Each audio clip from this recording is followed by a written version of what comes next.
O Internacional sofre uma derrota dura e acachapante dentro da arena e a pressão pela demissão de Mano Menezes é muito grande dentro do Beira-Rio. O presidente Alessandro Barcelos não concede entrevista coletiva, deixa para William Thomas fazer as explicações da gestão e agora uma reunião nessa segunda-feira pode decidir o futuro do comandante colorado. De boas notícias, a possibilidade da permanência de Vitão por conta da normativa da FIFA. Vamos falar sobre tudo isso? Então fica comigo depois da vinheta.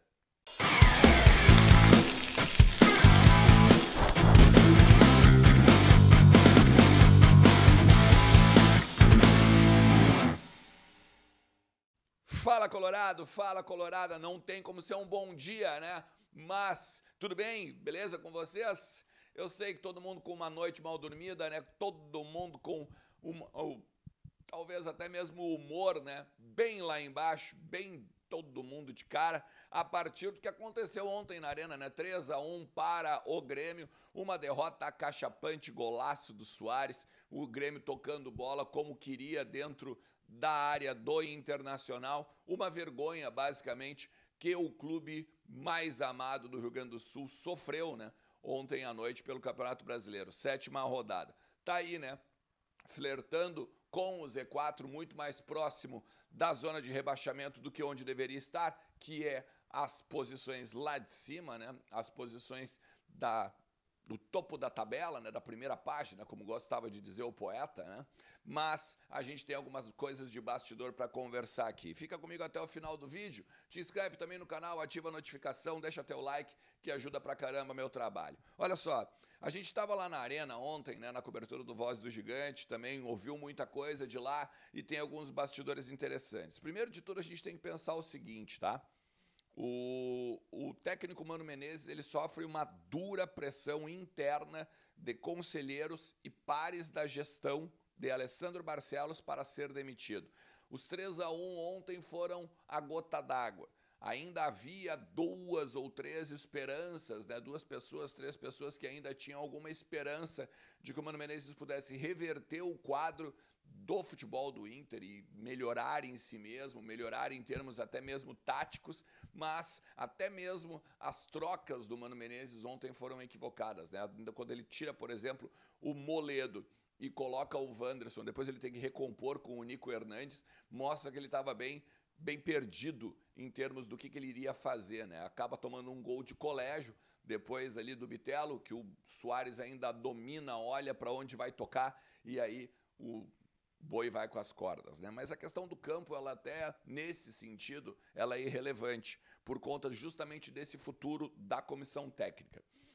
Hoje, pela manhã, haveria o treino, ou, na verdade, há o treino, né? E se diz que o Mano Menezes comandaria esse treino.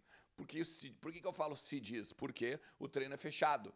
Não tem como acessar lá, não tem como ver se ele está lá, não tem como ele ver se ele realmente está comandando o treino ou se é o Cauã, de repente, está rodando alguma reunião. O que me disseram ontem é que o Mano Menezes está com um clima insustentável. Até o Alan Patrick, quando sai, né, do vestiário para ir para o ônibus, para ir embora da arena, ele até fala que é contra a saída de treinador, né? Ele não gosta de troca de comando técnico, principalmente em meio à temporada. Mas, mais cedo, o William Thomas acaba concedendo uma entrevista, fala um pouco do jogo, fala um pouco das questões que o Inter pode ou não melhorar, mas não garante em nenhum momento a continuidade do Mano Menezes como técnico do Inter.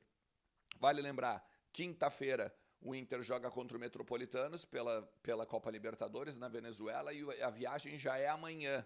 O que se fala é que uma reunião na tarde dessa segunda-feira poderia definir se o Inter vai com o Mano Menezes ou vai com o Cauã de Almeida como interino.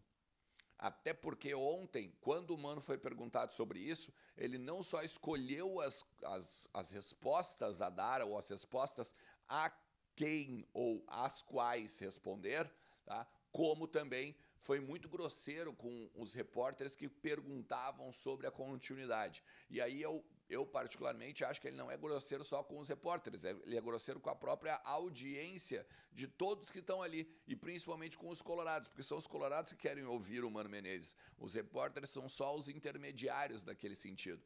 E aí o Mano ficou muito brabo quando perguntaram da continuidade dele, quis devolver entrevista coletiva, inclusive para o William Thomas, que estava sentado do lado. O presidente Alessandro Barcelos estava sentado do lado, o William Thomas estava ali, outros integrantes da gestão também estavam no momento ali da área da coletiva. Ficou um clima bem ruim, tá? Depois, o Inter ainda fica umas 3 horas no vestiário. O Inter sai da arena muito próximo ali de 22h30, por aí, tá? Quase 11 horas da noite, se eu não me engano. E aí, a grande questão é, começa a surgir rumores. Primeiro, a briga entre Moledo e Kehler, tá? Uma página na internet publicou que teria havido uma briga de soco, vias de fato, entre o Moledo e o Kehler, que o Kehler teria ido cobrar o Moledo e vice-versa, e os dois não gostaram na hora do intervalo, meio que saíram na mão. Isso é mentira, pelo menos na versão do Internacional. Óbvio que chegou para os assessores. Depois os assessores do Inter vêm, inclusive, ali na zona mista, ao encontro dos repórteres e diz, por pedido dos jogadores, a gente veio aqui dizer que não houve isso. E quase sempre quando eles botam o nome dos jogadores na parada, é porque realmente não houve a situação, ou foi, de repente, uma discussão sem vias de fato, foi, obviamente, uma coisa muito mais corriqueira de vestiário, de jogo. Então, essa também é mais uma questão de rumor. E aí tem uma outra informação, né? Que o Inter já pensa, por exemplo, no substituto do Mano Menezes. E aí eu já ouvi nomes e já ouvi ideias e pensamentos de pessoas que trabalham ali no CT do Parque Gigante, que estão ali dentro do vestiário, que estão junto ao lado do presidente Alessandro Barcelos, que é o grande talvez, não digo nem mentor, mas talvez é o cara que vai definir realmente o que vai acontecer, né? Não vai ser o Felipe Becker, não vai ser uma conversa que vai simplesmente definir o futuro do Mano Menezes. Enquanto o Alessandro Barcelos acreditar no Mano, o Mano fica, né? E a grande questão talvez seja o convencimento dos pares junto ao Alessandro Barcelos. Porque o que eu ouvi, por exemplo, tem uma leva que gostaria de um técnico tradicional, por exemplo. Um cara a nível Dunga, vamos dizer. Um cara que chegasse chutando porta, que chegasse derrubando todo mundo e tal, isso e aquilo. E não é mais, talvez, muito o estilo do futebol no mundo como um todo, né?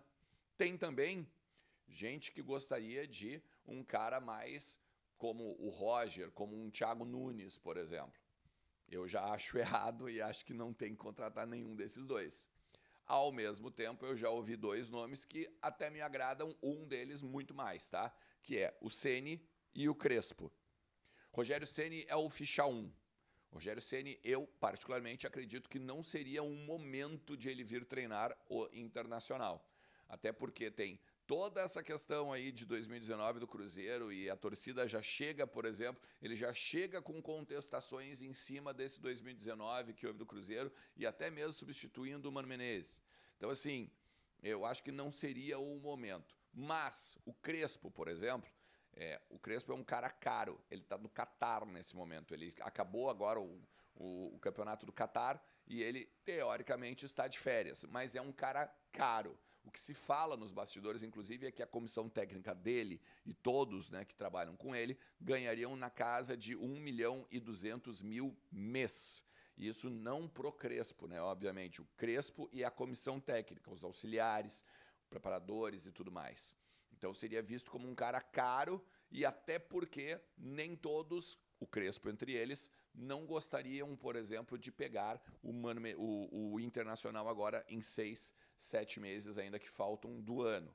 Mas claro, isso aí tu faz tu reverte com um contrato, qualquer coisa, de extensão automática a partir de uma renovação, né, da diretoria. Se de repente essa gestão acabar agora na eleição do ano que vem, continuar, né, e for reeleita, aí o Crespo continuaria, por exemplo, estou fazendo um exemplo, uma conjectura, mas então seriam esses tipos, ou esse perfil. Volto a dizer, Rogério Ceni é o ficha 1, Rogério Ceni é o principal nome que as pessoas que andam no CT, as pessoas dos pares do presidente Alessandro Barcelos, vão ali e botam pilha, inclusive, né, para a questão da troca do treinador.